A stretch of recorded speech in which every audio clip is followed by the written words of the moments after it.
আলাইকুম সম্মানিত বন্ধুগণ, গত কয়েকটি ক্লাসে আমরা ঈমান সম্পর্কে জেনেছি।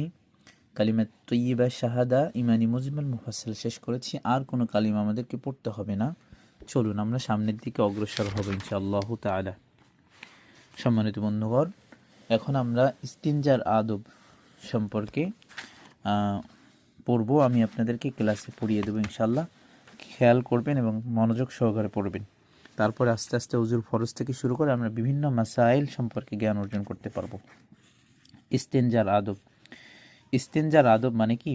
পায়খানা বা পেশাব করার সময় নিম্নের কাজগুলি করা নিষেধ, অর্থাৎ কিছু কাজ আছে এগুলো করা নিষেধ করা হয়েছে রাসূল সাল্লাল্লাহু আলাইহি ওয়াসাল্লামের মাধ্যমে।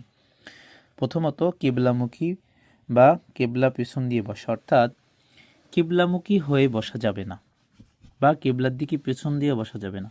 এই সমস্যাটি আমাদের অনেকের মধ্যে দেখা যায়, অর্থাৎ তারা কিবলার দিকে বসে দাঁড়িয়ে পেশাব করে। আমাদের ইয়াং জেনারেশন যুবক ভাইয়েরা, তো তাদের জন্য এটা খুবই গুরুত্বপূর্ণ কথা। দাঁড়িয়ে তো পেশাব করা যাবেই না, রাসূল সাল্লাল্লাহু আলাইহি ওয়াসাল্লাম নিষেধ করেছেন। তার পাশাপাশি কিবলার দিকেও মুখ করে করা যাবে না, কিবলার দিকেও পিঠ দিয়ে বসা যাবে না।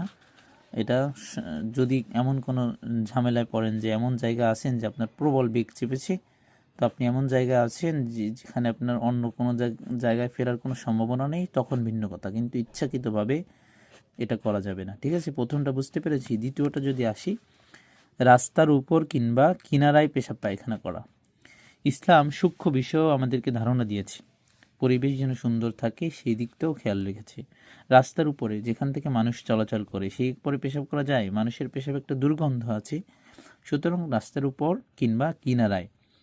কিনারায় কিনারায় মানে কি? রাস্তার কিনারায় পেশাব পায়খানা করা যাবে না, এটা একটা জঘন্য কাজ।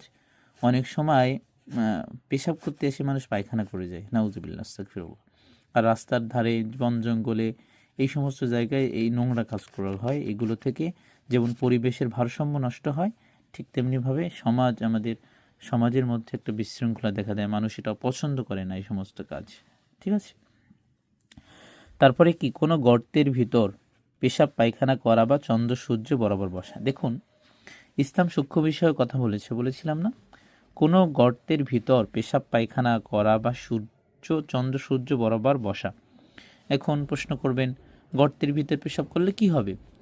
কেন ইসলাম এটাকে গর্তের ভিতরে পেশাব করতে নিষেধ করেছে? কারণ গর্তের মধ্যে অনেক সময় অনেক জীবজন্তু বাস করে, যেমন সাপ বাস করতে পারে, অনেক পোকামাকড়, তাই না? অনেক পোকামাকড় বা ইঁদুর থাকতে পারে না? তো যখন আপনি গর্তের মধ্যে পেশাব করবেন তখন কি হবে? তারা কষ্ট পাবে না?